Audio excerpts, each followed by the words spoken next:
এবার আমরা শিখতে চলেছি একটা রেস্টুরেন্ট ফুড মেনু কিভাবে আমরা তৈরি করতে পারি। আমরা বিভিন্ন সময় বিভিন্ন রেস্টুরেন্টে যাই বা ওরা তাদের পাবলিকেশনের জন্য বিভিন্ন রকম ফ্লায়ার, ব্রোশিয়ার বা মেনু ব্রোশিয়ার তৈরি করে। সেগুলো কিভাবে তৈরি করে সেটা আমরা একটু দেখব। তো এখানে দেখুন অনেকগুলো অংশ আছে, যেমন ধরুন এটা একটা অংশ, এরপরে এই ব্যাকগ্রাউন্ডটা একটা অংশ। ভালো করে খেয়াল করেন, এটার ভিতরে কিন্তু হালকা কালারের কিছু আইকন দেওয়া আছে। এই আইকন গুলো এখানে বসানো হয়েছে এটাকে আই ক্যাচি করে তোলার জন্য। এরপরে এখানে একটা রাউন্ডেড আছে, তার ভিতরে এই পিৎজার ইমেজটা বসানো আছে। আর এখানে একটা রেক্টেঙ্গেল আছে, রেক্টেঙ্গেলের ভিতরে এরকম একটা আইকন বসানো হয়েছে। আচ্ছা, এখানে তাদের কন্ট্যাক্ট নাম্বার। এখানে আছে ফুডের ডিফারেন্ট লিস্ট গুলো, এই টেক্সট গুলো পাওয়া যায় হ্যাঁ ইন্টারনেটে, বা আপনি টাইপ করে আগেই লিখে নেবেন কোনটা কিরকম, এভাবে লিখে এগুলাকে গ্রুপ আকারে এরকম গ্রুপ করে ফেলা যায়। তারপরে এই যে এখানে একটা বার্গারের ছবি আছে, এখানে ধরুন একটা ফুডের ছবি আছে, এখানে একটা পিৎজার ছবি আছে।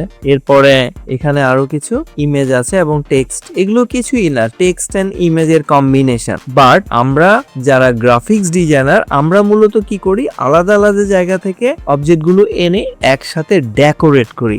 Is call graphics design. Graphics design nothing but অন্য কোনো কিছু না, এখানে টেক্সট, ইমেজ এবং বিভিন্ন ইফেক্টের একটা কম্বিনেশন। তো সেটা আমরা দেখব।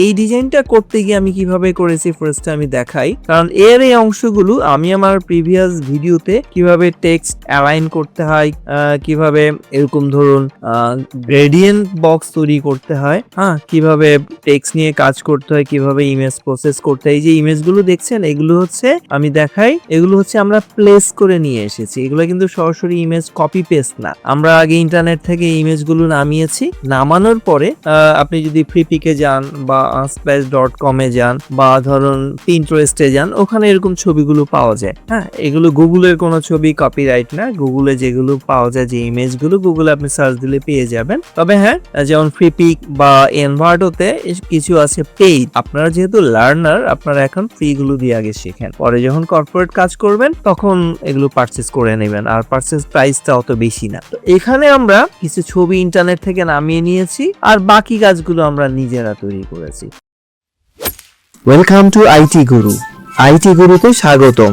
এটি এমন একটি স্থান যেখানে প্রযুক্তি শেখা সহজ, আকর্ষণীয় এবং আমাদের ভাষায়। চলুন আজই শুরু হোক আমাদের শেখার যাত্রা, একসাথে আইটি গুরুতে।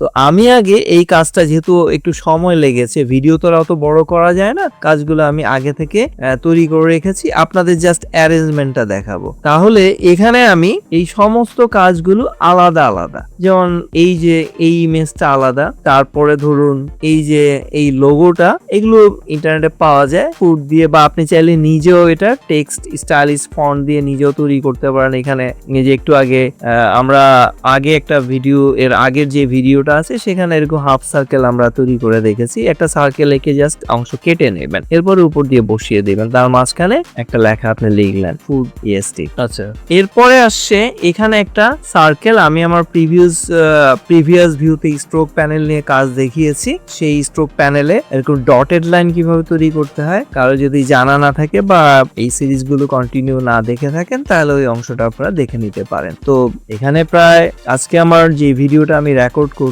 এটা হচ্ছে 37 নাম্বার। এর আগে প্রিভিয়াস এর 36 ভিডিওজ আছে। তো পুরো সম্পূর্ণ এই পর্যন্ত আমাদের আসতে ওই কাজগুলো ওভারকাম করে আসতে হয়েছে। তো আপনারা যারা একেবারে নতুন, তারা ওই ভিডিওগুলো পরপর সিরিয়ালি দেখে এই লেভেলে আসবেন। হ্যাঁ, শুরুতে যদি আপনার নজরে এই ভিডিওটা চলে যায়, তাহলে এটা আপনার জন্য একটু ডিফিকাল্ট হয়ে যাবে। সো আপনি ওগুলো দেখলে তারপরে আপনি এই কাজগুলো করতে পারবেন। আচ্ছা, এরপরে আমরা যেটা দেখিয়েছি, এই যে ইমেজগুলো দেখছেন আইকন, হ্যাঁ আইকনগুলো ইন্টারনেটে পাওয়া যায়।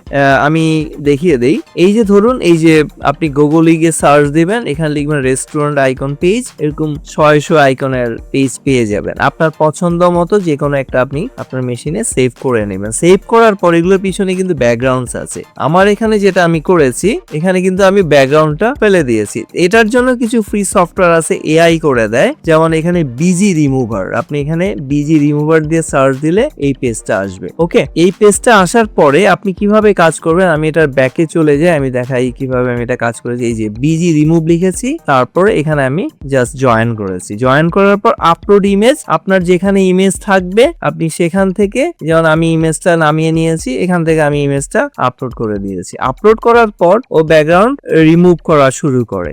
এখন এটা কিন্তু ওই যে দেখেন পিছনে কিন্তু ওর ব্যাকগ্রাউন্ড আগে এখানে সাদা ছিল, এখন জাস্ট আপনি ডাউনলোড করে ওটার অপাসিটি একটু কমিয়ে দিলে এভাবে আপনি এই জিনিসটাকে পেয়ে যাবেন। এই যে এরকম এই জিনিসটা আমরা ডেকোরেট করার জন্য এখানে দেখেন এই যে এটার পিছনে এই জিনিসগুলো আছে, যে সবগুলো ব্যাকগ্রাউন্ডের পিছনে এই যে এই জিনিসটা বসানো আছে, ব্যাকগ্রাউন্ডের উপরে বসানো। তাহলে আমি আগে এখানে ধরুন এই যে এটাকে এখানে জাস্ট এনে একটু অপাসিটি কমিয়ে দেওয়া হয়েছে। এখানে এই যে অপাসিটি 10%, খেয়াল করেন এটাকে যদি আমি 100% অপাসিটি দিয়ে দেই, এটা দেখতে কিন্তু ওই আমি একটু আগে যেটা রিমুভ করার পর বিজি রিমুভ করার পর যেরকম পেয়েছি ওরকম। আপনি এখানে অপাসিটি পরিমাণ মতো কমিয়ে দিবেন। হ্যাঁ, এখানে আমি 10% রেখেছি যাতে ওটা একেবারে হালকা দেখা, যেহেতু এটা ব্যাকগ্রাউন্ডে থাকবে। এবার এই একটা ব্যাকগ্রাউন্ডের উপরে এটাকে বসিয়ে দিবেন। বুঝাতে পারছি?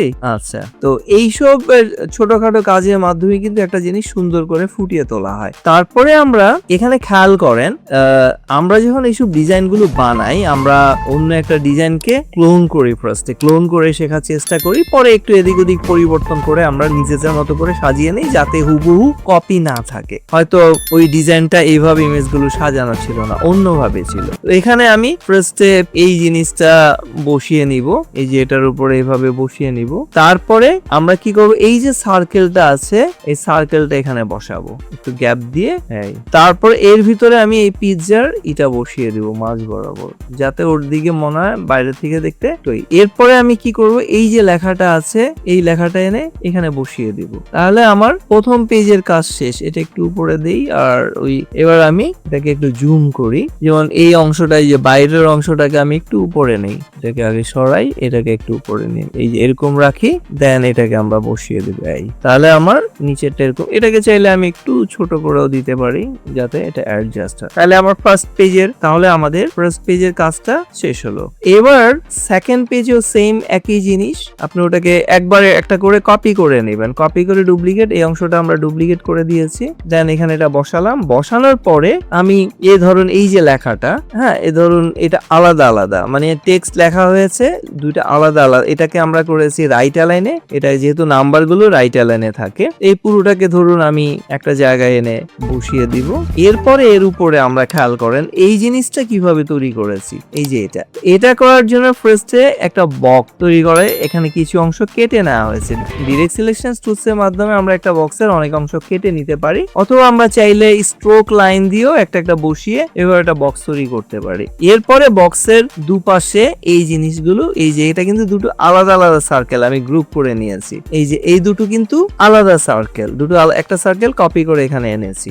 দেন এর উপরে এই যে এখানে এরকম করে বসিয়ে দিলাম যাতে দেখতে একটু ভালো লাগে জিনিসটা, আর কিছু না। এটা দরকার একটু বড় করে নেবেন, এই যে যেন দুটো একটার সাথে একটা। আর এখানে একটা এটাকে কর্নার কি করে করা হয়েছে, এটা কিছুই না, আমার প্রিভিয়াস ভিডিওতে আমি দেখিয়েছি। তারপর যারা এখানে নতুন তাদের জন্য বলি, এই অংশটা এই যে ডিরেক্ট সিলেকশন টুলের সাহায্যে এই পোর্শনটা ধরে জাস্ট একটু এইভাবে বাঁকা করে দেওয়া হয়েছে, তারপর এই নরমাল লেখাটা এখানে লেখা হয়েছে। এগুলো আসলে একসাথে যখন বসানো হয় তখন মনে হয় যে কি জানি কি, আসলে ব্যাপারটা তা না। ওকে, এখন এই পুরো জিনিসটাকে আমি এটাকে ধরবো, পুরো জিনিসটাকে আমি ধরে এটাকে এগুলোকে আমরা গ্রুপ করে ফেলি। হ্যাঁ, গ্রুপ করে এই যে এখন জাস্ট এখানে বসিয়ে দিলাম।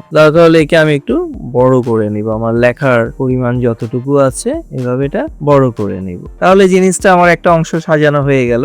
এরপরে এখানে যেটা আছে ধরুন এই যে পেজের মধ্যে, যেমন এটা এখানে ছিল, তো এই যে পিৎজাটা এখানে এরকম সাজানো হয়েছে। এখন পুরো জিনিসটা এই পুরো পেজটাকে যদি ধরুন আমি এখানে নিয়ে আসি, এই যে এটার উপরে নিয়ে আসি এই যে এরকম করে, আর এই অংশগুলোকে আমি একবারে ধরে এখানে এনে বসিয়ে দিই, এই যে এরকম।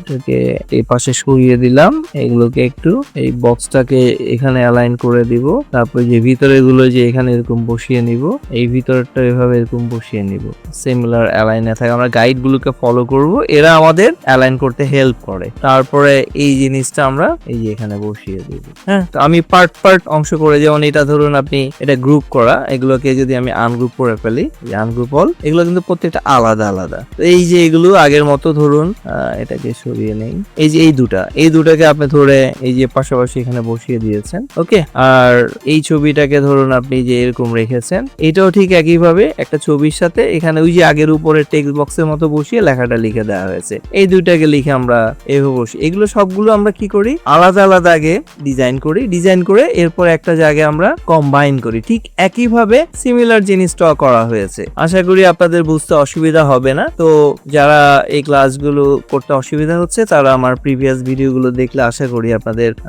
আয়ত্তে হয়ে যাবে, তেমন কঠিন কিছু না। এরপরে পুরো জিনিসটাকে নিয়ে আমরা এইভাবে সাজিয়ে দিই। যেমন ধরুন এই পুরোটাকে এর উপরে বসিয়ে ফেলি, এই যে এখানে একটা জায়গায় বসিয়ে দিলাম, আর এটাকে আমরা উপরে দিয়ে দেই। ওটা তো আসলে প্রিন্টে আসবে না, এই যে ফুড মেনু, এগুলো পরে একসাথে গ্রুপ করে ফেলি। আমরা যখন করি একসাথে গ্রুপ করে ফেলি যাতে নিতে সুবিধা হয়। এই সবগুলোকে আবার এনে এইভাবে বসিয়ে দিই পিছনে একটা ব্যাকগ্রাউন্ডের উপর। তাহলে আমাদের পুরোপুরি মোটামুটি একটা ডিজাইন কি করে করতে হয়, আপনারা যখন এগুলো প্র্যাকটিস করবেন, ইন্টারনেটে এরকম অনেক ফুড মেনুর ডিজাইন পাওয়া যায়। সবসময় অন্যদের কাজ ফলো করবেন। যেমন ধরুন আপনি যদি গুগলে যান, আমরা যদি দেখি ফুড মেনু পেজ, এই যে এরকম সুন্দর সুন্দর চলে আসে কিভাবে ওরা সাজিয়েছে। হ্যাঁ, এই যে এরকম আপনি যে কোনো একটা ফলো করে ড্রয়িং করা শিখবেন। এই যে আমরা এরকম কিছু জিনিস ফলো করে জিনিসগুলো তৈরি করি। যেমন আমারটার সাথে কোনোটাই তেমন একটা মিলবে না, কারণ আমি এখান থেকে বিভিন্ন জায়গা থেকে আইডিয়া নিয়ে আমার নিজেরটা আমি বসিয়েছি। ঠিক আছে, তো আপনারা এরকম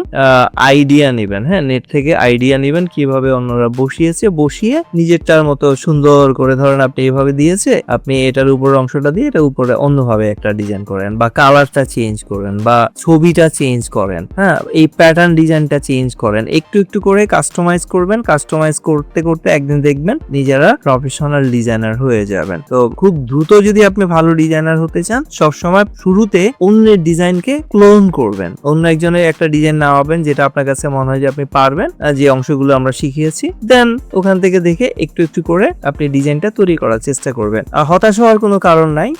মনে রাখবেন যে আপনি করতে করতে একদিন এখানে যাদের ছবি আছে তাদের মতো বানিয়ে ফেলবেন। প্রথমে বানিয়ে ভাববেন না যে হ্যাঁ আমারটা তোদের মতো হয়নি। আসলে না, এটা রাতারাতি হয়নি। একজন ভালো ডিজাইনার হতে গেলে মিনিমাম 2 বছর 3 বছর 4 বছর কাজ করার পরে আস্তে আস্তে ফুল প্লেজেড প্রফেশনাল হয়ে যায়। তো আপনারাও এরকম ধৈর্যটা রাখতে হবে। তো ঠিক আছে, সবাই ভালো থাকুন। পরবর্তীতে আরো অনেক চমক আসছে।